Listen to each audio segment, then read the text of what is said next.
안녕하십니까. 서울에서 활동하고 있는 변호사 송준호입니다. N번방 사건 이후에 아동청소년 보호법도 개정이 되었습니다. 2020년 5월 20일 국회를 통과하였는데요. 앞으로 공포를 앞두고 있습니다. 일단 용어가 바뀌었습니다.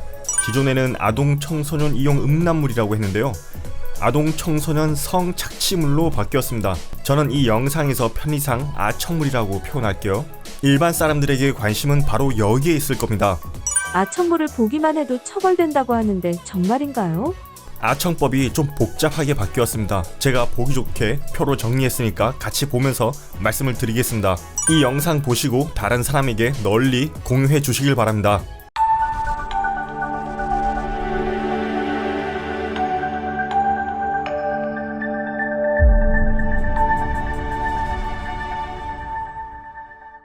이 개정된 아청법을 제가 이렇게 표로 정리해 보았습니다. 파랗게 표시되어 있는 것이 기존에 있던 용어고요. 주황색으로 표시되어 있는 용어가 새로이 들어온 겁니다. 그래서 5단으로 나눠봤고요. 오른쪽에 전후라고 되어 있는데 전으로 되어 있는 거는 기존에 있던 그 법정형이고 오른쪽에 주황색은 바뀐 법정형입니다. 그러면 순서대로 볼게요.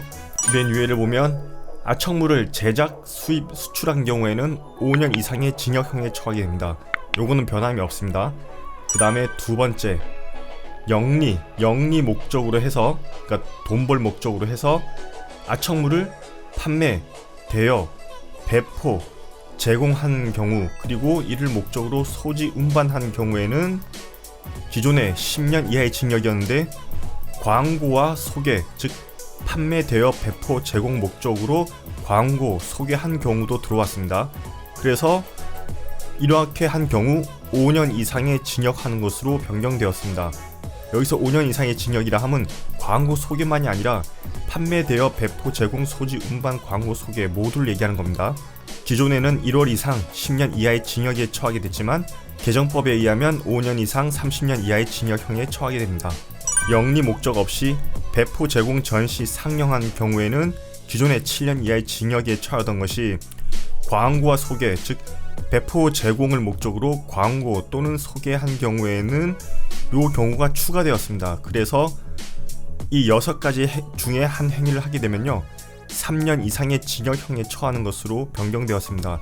그래서 기존에는 1월에서 7년 이하의 징역에 처하던 것이 3년 이상 30년 이하의 징역에 처하는 것으로 변경되었습니다. 네 번째로 아청물을 제작하는 사람에게 아동 청소년을 알선하는 행위를 한 경우에는 3년 이상의 징역에 처하던 것인데 이건 변함이 없습니다. 마지막으로 다섯 번째로 아청물을 예전에는 소지한 경우에만 처벌을 했습니다. 1년 이하의 징역에 처하던 것을 구입과 시청이 들어왔습니다. 아청물을 구입, 시청한 경우에도 처벌되는 것으로 포함을 시켜가지고 1년 이상의 징역에 처하는 것으로 변경하였습니다. 기존에는 소집만 한 경우에는 1월 이상 1년 이하의 징역이었는데 개정법에 의하면 소지, 구입, 시청을 한 경우에는 1년 이상 30년 이하의 징역에 처하는 것으로 변경되었습니다. 이번 기회에 개정된 아청법이 어떻게 바뀌었는지 아셨을 겁니다. 오른쪽 아래에 있는 구독 버튼 꾹꾹 좀 눌러주시고요. 저는 다음에 또 뵙겠습니다. 감사합니다.